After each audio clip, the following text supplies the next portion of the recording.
Hello, and welcome back to The Director's Cut, brought to you by the Directors Guild of America.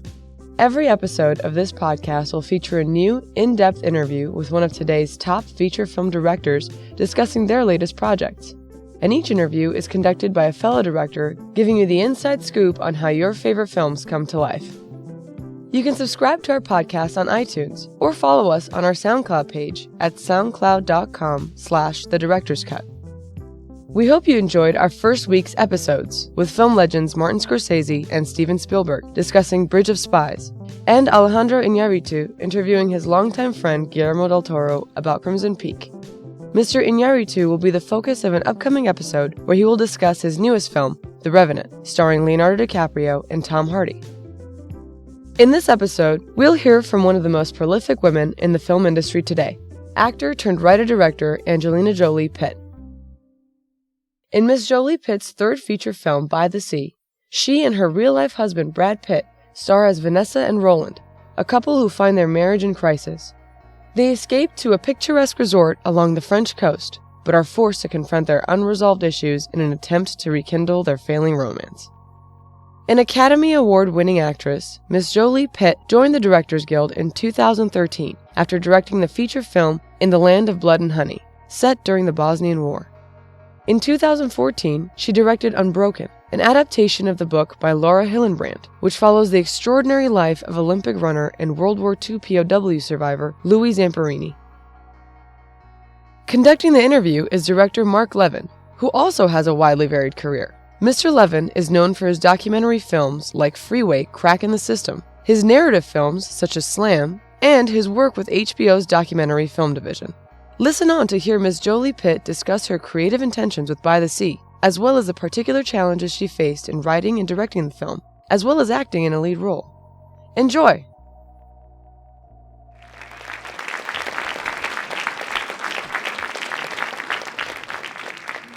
I guess we should start really at the beginning of how you came up with this idea, how you started writing it. Give us a little of the genesis of the project.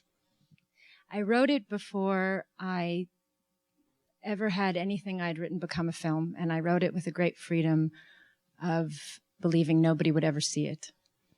And so I sat down and I wanted to understand grief. And I think because of my mother's passing and certain aspects of her life where she was very unfulfilled as an artist and as a woman. And so I wanted to meditate on that, and I think this, and have the freedom to work with thinking of film, not thinking of the audience, not thinking of what would be commercial, not thinking of how to answer everything, but just to be in a place with these people. And so picked 3 different couples that represented a different time. One who had yet to experience it, one couple who were sitting right in the middle of it, and then another, the 2 older men who have come out the other end of it and understand it. And so I just drove one couple up to a hotel and then wrote from the beginning to the end. And when I didn't quite know what to do, we'd either go to the bar and have a conversation, or I'd go somewhere else. And it just kind of evolved that way. So you wrote it from beginning to end. There wasn't an informing image or kind of a central. Where did the sea come in? And the fishermen. I don't know. I mean, I suppose many people in this room are filmmakers, yes? And so sometimes you make a film and you'll do things and somebody will tell you, what does this mean? Did you mean this? Or was this a metaphor for? And sometimes you don't even quite understand yourself what and why. Some people say that the sea is symbolic of the womb, or the sea is freedom, or the sea is endless, or there's many different, I'm not sure why. It felt like they needed to go to the end of the earth and deal with something. And I think having such a difficult story and so much pain, I wanted to put it in a place that was very beautiful, in that, one, to help the audience have something nice, but also to say that, look, you can see these 2 and they drive in and they seem to have everything in the world, and because you're in pain, everything is that beautiful room is a prison, and nothing is beautiful. It's all actually quite ugly and horrible. And in writing it from beginning to end, obviously there are moments of revelation along the way, you know, where you kind of reveal, you peel back some of what's going on between the couple. Was that in your first go, or did you come back? How did you, you know, kind of massage the story? I wish I had a really intelligent answer, but I did something really profound. I don't know, really. I just... I kept trying to understand something. I didn't know if in the end she was going to kill herself and jump off the rocks, or if she was going to, I didn't know where I would come to terms. I think I was really looking to understand, it. And so I didn't really know if there was anything that was going to turn it around. And I wasn't sure. And maybe that's what leads it in this direction. You think it's going that way, because I think for a while when I was writing it, I thought it was going that way. I definitely thought it was going that way. In the scene where she obviously walks to the cliff, is looking at the ocean, you know, then in the bathtub. I'm glad it didn't go that way. What about the time period? In other words, was that something you had in mind from the beginning when you sat down and wrote? I mean, it's kind of timeless, but, you know, you get a sense that it is kind of set maybe in the 70s, the music, the score. Talk a little about, you know, what time period you saw, how you chose that, and the score also, which I thought was very much a part of creating a mood and an ambience. Thank you. Just the 70s was such a extraordinary time for film and politics, and it was just I was born in the 70s, so I think you're always interested in when you were younger and what your parents might have been like and what that time was and your reference point. But I found it a really compelling time for art. And there was a certain freedom in films at that time, and certain films of that time I think also discussed very heavy things. So in a way, there wasn't a particular film that I was trying to copy, but there was a feeling that if I could just allow myself to remember those films and the time they took and the nuance and the heaviness of the subject matter. So it was inspiring. The score, though, I mean, to me, the score reminded me of Alan Rene. It reminded me of Antonioni. I mean, it did remind me of some of the late 60s, early 70s. I'm curious. Just talk a little about the score. Oh, well, it's... All those would be very, we would love to be in that vein. I think that's what we were all inspired by. Gabriel Yared is an extraordinary composer. And we talked before we went into this, and Brad's here and he'll know, before we started, I said we thought it was a comedy. So I may have said that to him a few times. And we'd listened to a lot of Harry Nilsson. And we thought, this is this like off the rocks thing. And then the grief just took over, and it somehow, it was always there, but I think it was that question of how much because there's also an absurdity to it all, to life. And so I think you have moments of complete silliness and irreverence, and then you go to the bottom, and so we wanted to kind of capture both. And so I think there's a whimsy, there's to the music in a way. There's a sadness and there's a playfulness. And then it's also sparse in places, which was very interesting to do with Gabriel Yared, because if anyone knows him, wrote The English Patient and many things. And we had basically told him to sit on his hands many times because he could write circles over it was beautiful to watch him have to simplify and fall into the tone of this, and I think he did a beautiful job. It really helped me in the editing room and making the film. I started to work to the music. You talked about the editing. There were, when you wrote it, did you imagine there would be flash cuts, that there would be like kind of impressionistic suggestions? No, and I didn't know, and still I'm not sure if it felt and it's an interesting thing to try with, because of course you try with a flash and immediately everybody, you can go so quickly into it's a flashback of something specific, or you have a certain sound and everybody thinks it's a car accident, or you have the sound of a baby crying and they think, the baby was alive. And then, so every little thing, as a director, it was really extraordinary to understand how the tiniest thing suggests so much and to be so careful. And in the end, the flashes became her internal and what was going on, and that I think I hope that in the beginning maybe you thought that it was a sexual memory and just sex, and then at a point you realize that it's the sex is the fertility and the making of a baby, and so it goes from something that's quite erotic to and suggestive to something that's actually quite the heartbeat and the blood and which is the thing that's raising her heartbeat, and it's different, and it takes over. It starts to take over her. I suppose in a way it was illustrating her madness. Or her emotion. You know, you mentioned that it was a comedy at one point when you and Brad were Where it talking was. about. Well, there are moments where the audience laughed, and there is some whimsy in the creation of the whole peephole and the voyeurism that's shared. Where did that idea come from? I'll never tell. All right, I tried.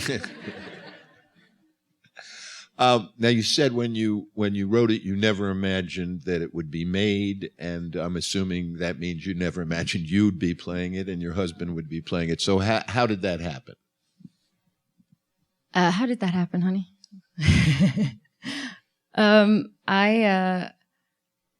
I think, well, of course you write with what you know in your mind, so I wrote a little bit with us in my head, just the characters, what I know. I'm a woman more of Vanessa's age and her, and so this would be a marriage, and a marriage is familiar, so we had and when I first showed it to Brad years ago, we talked about it, and he was very supportive, but it was kind of that funny, crazy one that was just on my desk, and that was it was almost referred to as the one you'd never do, and the one that's just, that would be a crazy idea. That would be, but at a certain point, I think as artists, we all get to that place where we want to do the crazy one, and we want to not feel safe, and we want to remember what it is to just play, and maybe we make a mess, but we want to remember what it is to be free, and that's and so I think we were feeling that, and wanted to just go out and be together and work together and try something and succeed or fail. We wanted to do it together. So. When you are directing, how close were you to the script that you actually wrote? Pretty close. It ended up pretty close. There wasn't much improvisation? We did improv, and but most of what's in the film was the script. It came kind of back. We did improv, and I think in a way the improv on this film almost helped just to keep us open, because we'd try things, and it'd be like stretching your muscles, and you'd know you could go that far, but you'd kind of pull it back, and then when you pulled it back, you were somewhere a little more open than you were before, but you went too far for the actual film. The improvs often they weren't bad. They were. It was tempting to make the comedy. Well, was there anything in the film, though, that you hadn't, conceived when you wrote it? Was, in terms of the performance and the storyline? There were always scenes. There were certain scenes that we'd work on, and there were certain scenes that Brad would push me on, and it would evolve, like the scene where he's right before when he goes very far and he catches her playing cards and it gets very aggressive. There's scenes where that kind of grew with his input, and so I think everybody's the actors would, there was certainly, but it was the same scene, but it was, it grew.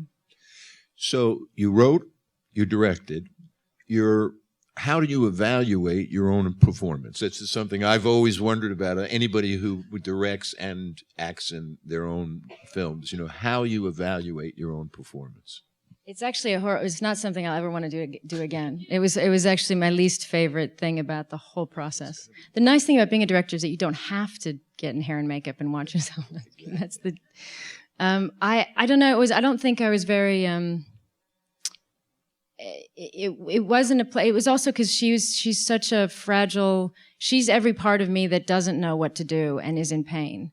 And then the director is the person that has to be the one that knows exactly what to do and not bring her emotions to the set. So the back and forth of it was very, sometimes I felt it really wasn't working. And I was too emotional as a director, and I was too aggressive as the actor. And so I had the script supervisor, this woman, Kristen, who I worked with on my previous film.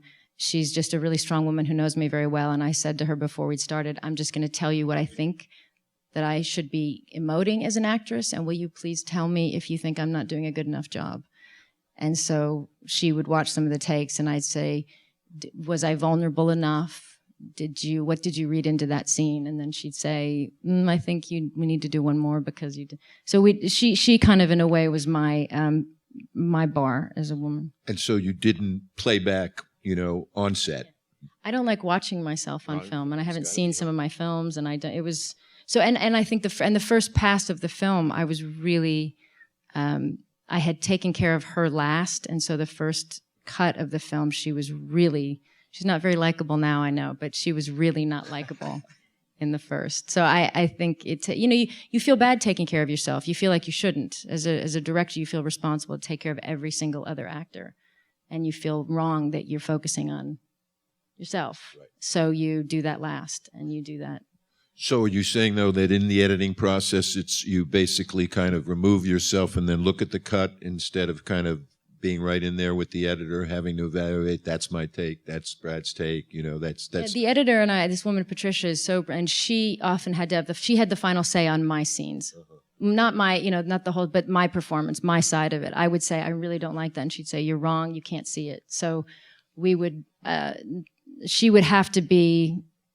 So really I relied on these different women to tell me what they were feeling from the performance. And because I was blocked sometimes. Sometimes I would just say, just cut that whole thing. It's not, So. On set, how do you approach blocking a scene? I mean, it was interesting. There seemed to be a lot of still frames, where action happened, and then you chose certain moments to use camera movement. I'm curious, just kind of how you approach a scene, constructing a scene. Well, for this, we felt we wanted it to be not like a play, but that you're living in the room with them. And you can look where you want to look, I'm not as the director telling you should focus on this person and then this person or this thing. If you hold a frame, the eye tends to wander, and each of you may be looking for something else. And I think that was important. And we had, because of Christian Berger, who's such a wonderful DP, he uses this system called the C system, and he reflects natural light. So there's very few lights on the stage in the room. So it really does feel like there's nobody in the room. And so that allows you to move in the space in a way that you normally don't. And so that's why. And then I think the only thing that was really decided in a way was to force ourselves to allow the time to sit with shots, because we know that the instinct today is to cut as much as possible. And to kind of start to close it in and get darker as we went. We wanted to have the three stages emotionally slightly suggested without it being obvious in the framing and the shots. There were two scenes where you used camera movement that stood out in my mind. One was the scene where you take the young couple out for dinner and drinks. And that kind of stood out in that there was a kind of movement, like you're saying, that was much different from of the rest of the film. I think I think the camera is sometimes it's the emotion. It can be, when things feel stale and stagnant, then sometimes the shot is stale and stagnant. And when there's kind of things are moving around and they're all drinking a little too much and you're not sure and everybody's feeling each other, you kind of feel that then feels right. So I think it's that as you get into a scene, you just try to imagine what that moment should feel like. There was another scene, which is where Brad asks you to get up and dance, and then you dance. And I have to say, I was surprised by my own reaction to that scene. I almost got chills. I'm not, the way it ended on quite a unique shot. I don't know if it was a reflection off. It was the ceiling, yeah. Can you talk a little about that scene?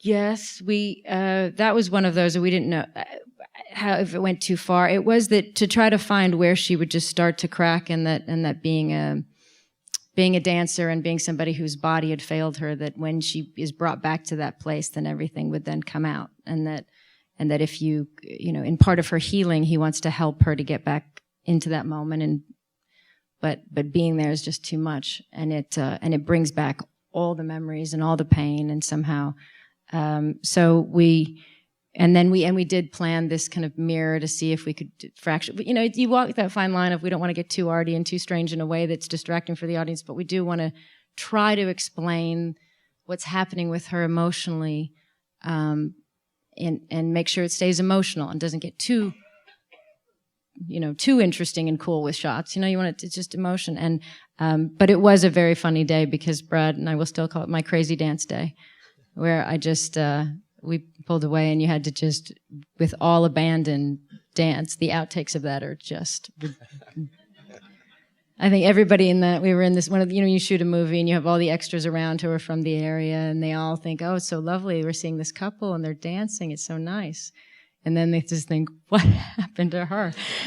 And I just started dancing on, and it went on for just 2 minutes, not even in the, and so but it's really it was a wonderful moment of complete abandon, and then to allow the pain to come in and in public and however it is, and what is that feeling that people have where they just even forget where they are because they're so overwhelmed.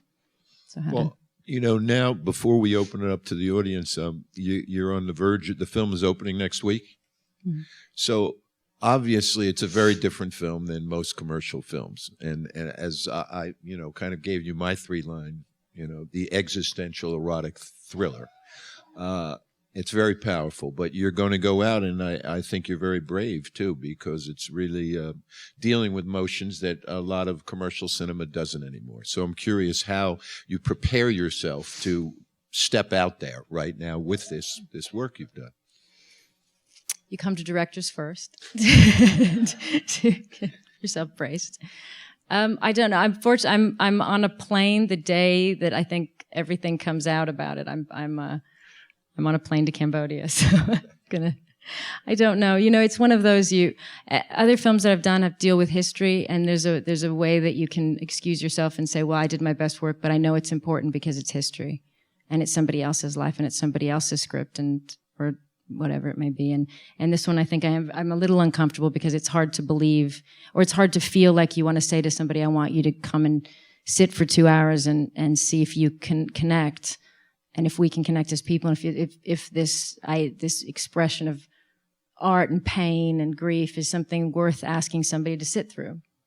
And it feels very different. It feels uncomfortable. What's interesting, what I found interesting is that you did decide in the end, and some might call it the American instinct, that it does end on a sense that somehow this couple will find a way. That's how I read it. I'm not sure how you meant it.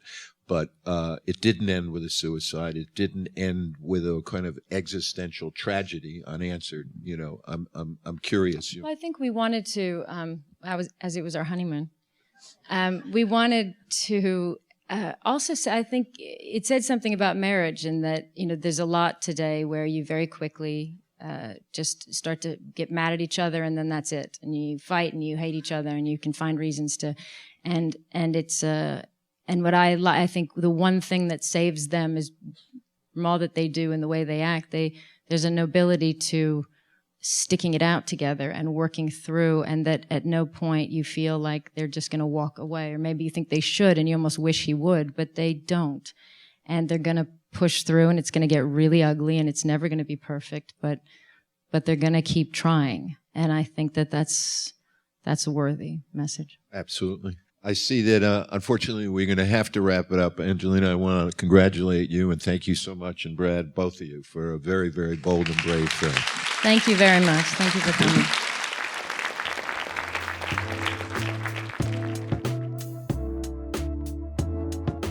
Thanks for listening to this interview. You can watch the video of this Q&A on our website at dga.org/events. On our website, you can watch all of our recent filmmaker Q&As, including Angelina Jolie Pitt discussing the making of last year's Unbroken with Darren Aronofsky, the director of Black Swan and Requiem for a Dream. If you enjoyed the director's cut, please subscribe to it on iTunes or our SoundCloud page so you won't miss an episode. We also published another bonus episode this week featuring Quentin Tarantino discussing his hotly anticipated 8th film, The Hateful Eight. Mr. Tarantino was interviewed just last Sunday in front of a packed house at our DGA Theater in Los Angeles by Christopher Nolan, the director of The Dark Knight and Inception, so be sure to check out that episode as well. And next week, we'll focus on another film garnering a little bit of interest these days, Star Wars: The Force Awakens. We'll have the Q&A that everyone will be clamoring for, with director J.J. Abrams talking about the newest entry in the Star Wars saga with Lawrence Kasdan, who co-wrote The Force Awakens, as well as The Empire Strikes Back and The Return of the Jedi. We hope you hear from us then. This podcast is brought to you by the Directors Guild of America. Music is produced by Dan Wally.